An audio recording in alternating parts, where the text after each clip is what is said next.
Kira Shea for another Mobile Minute. I'm excited to just talk to you again today.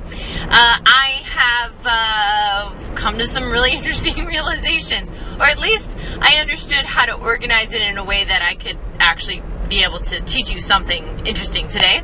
So the thing that I realized is that our mind is fascinating. I think that you already know that, right? At the same time, there's a mechanism within the mind, and there's a couple of mechanisms. There's two of the biggest problems that we have with our mind, and I'm going to share them with you in just a minute. And it's important to recognize that sometimes we kind of talk to ourselves internally, and it's not us. Right? The real, true, amazing us inside never degrades, never demands, and never causes you to feel unhappy or unhealthy. It's not. That's usually not the process of the real you inside. So the parts of us that seem to cause the havoc in our lives is that there's a part of us that generates these particular thoughts and particular issues. Now, if we think about it in our life, we can get kind of clear about what those might be. So this is the first part of the two main points that I want to make. So the first part of it is that we will have 70,000 thoughts a day, right? I've heard everywhere from 16,000 to 70,000 thoughts a day. And in those thoughts, we have repetitive patterns of thinking. So let's say somebody has a thought such as, I won't have enough money, right? And the mind will go through a multitude of different variations of that same thought. Okay? Now, it's a negative thought to begin with, right? And the mind can also have another thought, a core thought or belief. I have terrible relationships, okay? And then the brain will take and break that out and have a multitude of different aspects of that one statement.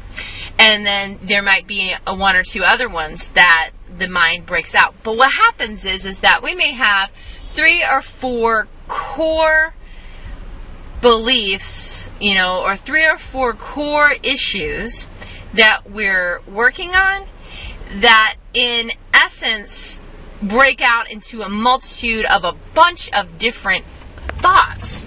And the thoughts are all negative. And all of those thoughts that roll around in the mind then create overwhelm. And then create stress, and then create frustration, and then create fear, right? So it just gets bigger and bigger and louder, but really all you have are those 3, 4, 5 main core points. Okay? Do you see how the mind can mess with you like this? Because it's like, there's something else on the other side too, and the other side of the coin is that you probably have a few good core beliefs of health, happiness, and wellness, right? And those core beliefs can say, oh, in order to be happy, I must blank. Okay, so whatever that might be for you. The problem is that sometimes the negative thoughts will then say, well, but I don't do that, so then I can't have that. And then it'll go into the other core beliefs on the negative side, which means I'm not healthy, or that says I don't have a good relationship, or I can't have good relationships, or whatever it might be. So it's a damned if you do, damned if you don't type of situation in there. So that's the first main problem with our negative thought pattern, is that it's only a couple main things, but the brain breaks them out, spreads them out, and makes them bigger than what they are, ultimately. All right. And then we also have step 2 of that, the second part of this. So this is the part of the mind that problem solves, right? You wouldn't think the problem is the problem solving part, would you?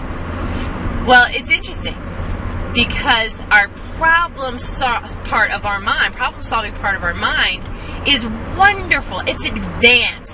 It is the most advanced thing ever, right? But it doesn't get challenged.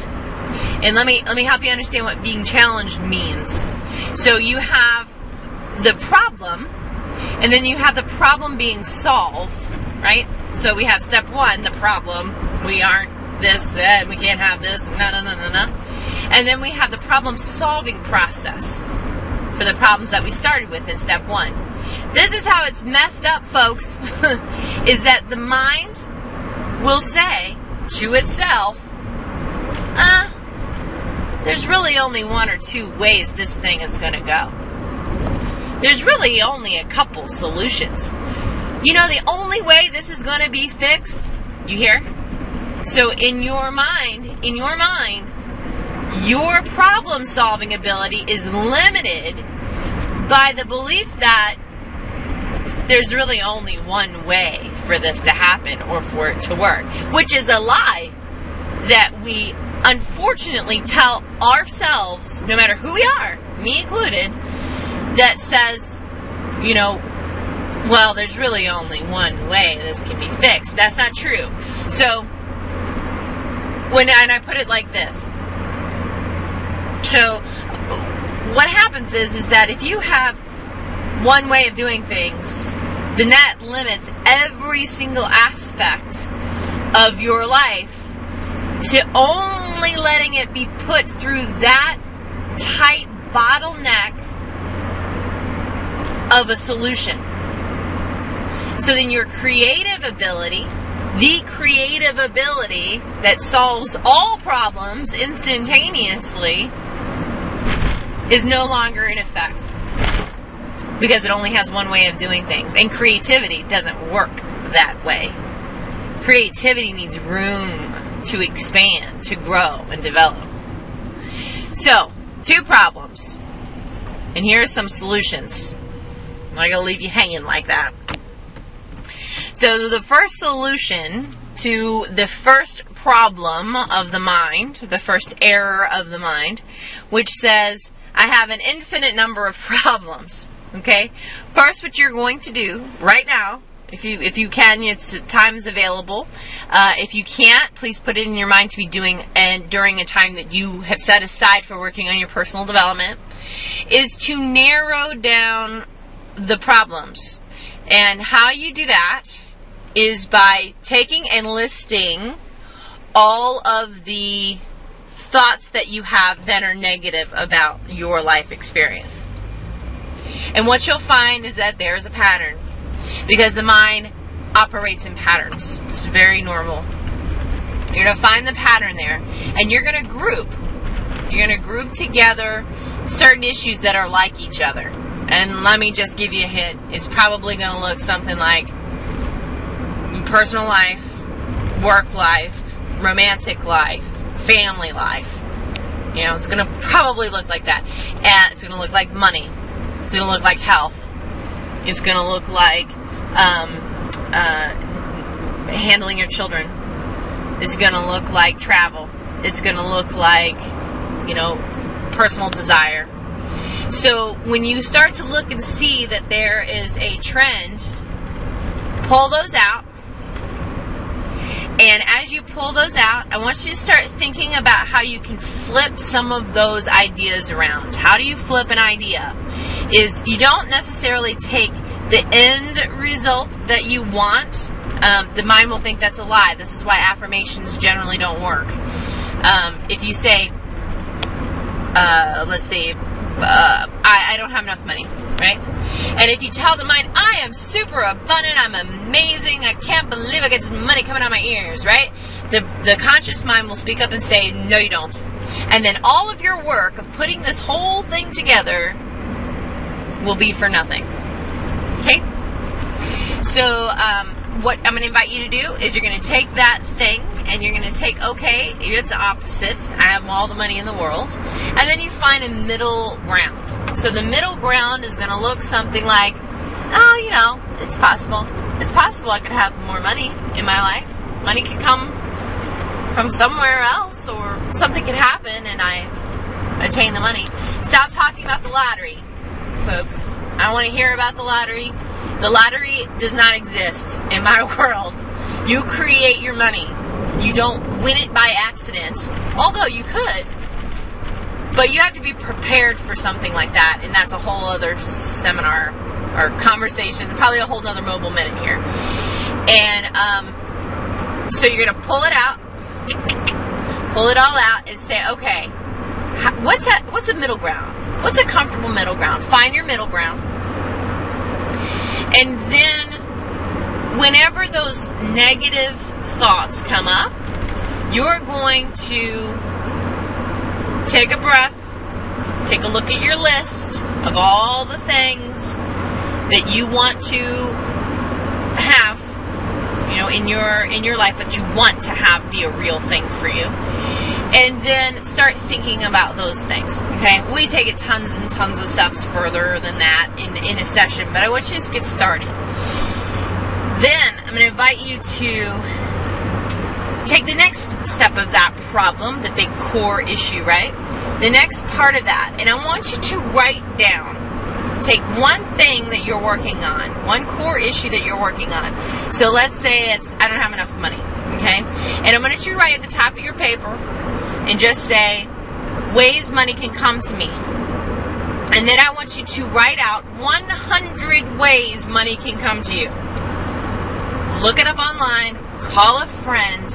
I know that your mind is now going, I don't wanna. I'm resisting. It's too hard. It's a pain in the butt. I don't have time. I have kids. People are, whatever your mind is now going, I don't wanna, is because it knows that this exercise can change your life. And your mind doesn't like change. That's a fact. Unfortunately, change is everywhere. It is always. There is the only absolute is change. So think about that. Now go ahead and do it. Don't just hang out here listening to me anymore. I want you to take this information, go out, do the thing, because I'm in it here to help you to change something in your life today. Let's change something today. Stop waiting around for I will be okay when, and start living from this moment. I believe in you. I know you can do it. So do it. Sit down and do it. I love it. Even email me. Tell me how it worked for you. Tell me it didn't work for you. Tell me what stopped you. Just connect with me, absolutely, and just let me know what your process is right now. I'd love to hear about it. I hope you have a great day.